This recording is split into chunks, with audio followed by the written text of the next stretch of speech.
आमिर को बहुत ये कैरेक्टर बहुत अच्छा लगा था। जब हमने लिखा था तो उन्होंने कहा कि मुझे ये पार्ट करना है। पर मुझे लगा कि और उन्होंने किया भी, बहुत अच्छा ऑडिशन भी दिया आमिर ने, जो है हमारे पास स्टार का एक तरह से जो हम कहते हैं बैगेज है, वो आमिर लेकर आ रहे थे। इस वजह से हमने सोचा कि नहीं, रवि जी तो कमाल हैं। मुझे तो लगा कि इनसे बेटर कोई नहीं हो सकता है मनोहर।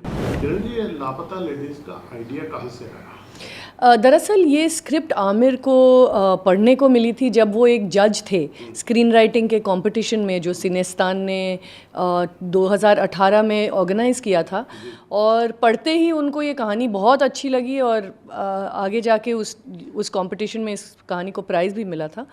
पर वो घर आके उन्होंने एक 1 लाइन में मुझे कहानी जब बताई तो मुझे लगा कि मुझे बनानी है। और मैंने कहा कि कैन वी ये हम लोग कहानी लेके, मुझे थोड़ा रीराइट करना है, लेकिन ये कहानी मैं बनाना चाहूँगी। तो एक्चुअली आमिर को मिली थी ये पहले इस कंपटीशन के ज़रिए। और उसके बाद जब मुझे मिली, मुझे लगा इसमें काफ़ी पोटेंशियल है, इसमें बहुत सारे हम लोग चीज़ डेवलप कर सकते हैं, लिख सकते हैं इसमें। और इसको जो ड्रामा था, जो पहले इसका जॉनर थोड़ा रियलिस्टिक था, और मुझे चाहिए था कि उसमें हम कॉमेडी के व्यंग के, हाँ, व्यंग से बोलें, मनोरंजन से बोलें, ताकि जो भी कहना है वो मज़े से कहें और एक वो जर्नी मज़ेदार रहे जिन दोनों लड़कियों का।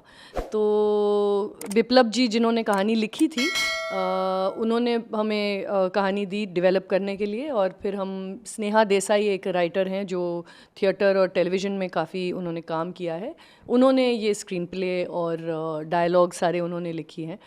और फिर जाते जाते हमें लगा कि ये जो भोजपुरी टच हम देना चाह रहे हैं, उसके लिए हमें किसी एक्सपर्ट राइटर को उसका एक तरह से फ़िल्टर डालें कि ये ठीक साउंड हो रहा है कि नहीं। तो इसके लिए हमने दिव्यनिधि शर्मा नाम के एक राइटर को लिया था। और उन्होंने एक्चुअली ये पूरा मनोहर, ये जो रवि किशन का पुलिस का कैरेक्टर है, उसको पूरी तरह से उन्होंने डेवलप किया।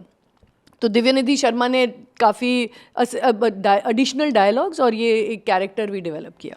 मैं ये पूछ रहा था, जो छोटी फिल्में काइंड ऑफ होती है, जो कंटेंट ड्रिवन फिल्में होती है, उसमें कास्टिंग भी एक बड़ा चैलेंज होता है। जी, कैसे रवि किशन, कैसे और जो इतना चेहरे के अलावा एक्टिंग वो अपने कैरेक्टर को पकड़ लें, उसमें आपने किसने आपकी ज़्यादा हेल्प की?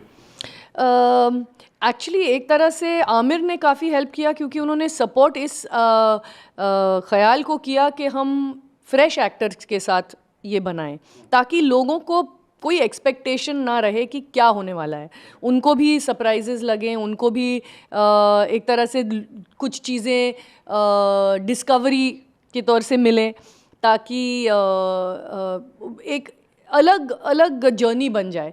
नहीं तो जब आपको स्टार्स दिखाई देते तो आपको पता चल जाता है, हाँ ये हीरो है, ये विलन है, ये ये कहानी में ये अच्छा ही होगा इसके साथ, या फिर ये कुछ बुरा ही करने वाला है। लेकिन हमें उसको एक तरह से सस्पेंसफुल रखना था अंत तक।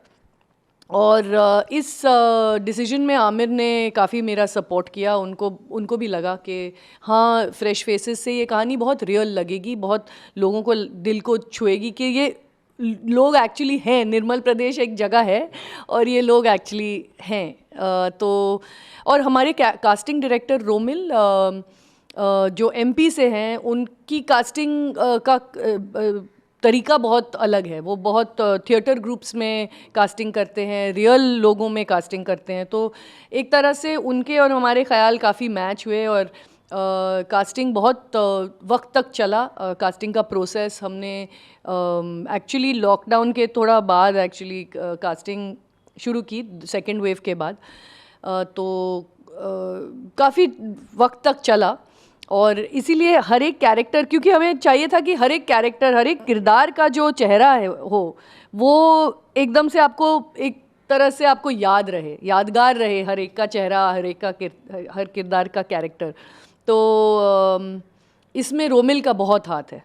रोमिल ने रवि किशन वाला कैरेक्टर पहले आमिर साहब ने भी ऑडिशन जी आमिर को बहुत ये कैरेक्टर बहुत अच्छा लगा था। जब हमने लिखा था तो उन्होंने कहा कि मुझे ये पार्ट करना है।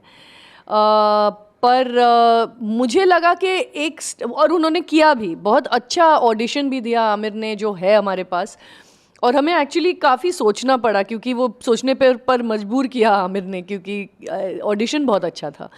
लेकिन मुझे लगा कि आमिर में स्टार होने के वजह से एक तरह से एक्सपेक्टेशन बन ही जाता है इस कैरेक्टर के लिए। आपको लगता है कि ये कुछ करने वाला है या कुछ अच्छा ही करेगा या कुछ बुरा, विलन नहीं हो सकता है, तो ये सारे जो स्टार का एक तरह से जो हम कहते हैं बैगेज है, वो आमिर लेकर आ रहे थे। इस वजह से हमने सोचा कि नहीं, किसी को लेना चाहिए जो एकदम से ये रोल में इतना फिट हो कि आपको बिल्कुल पता नहीं चलना चाहिए कि ये आदमी क्या करेगा।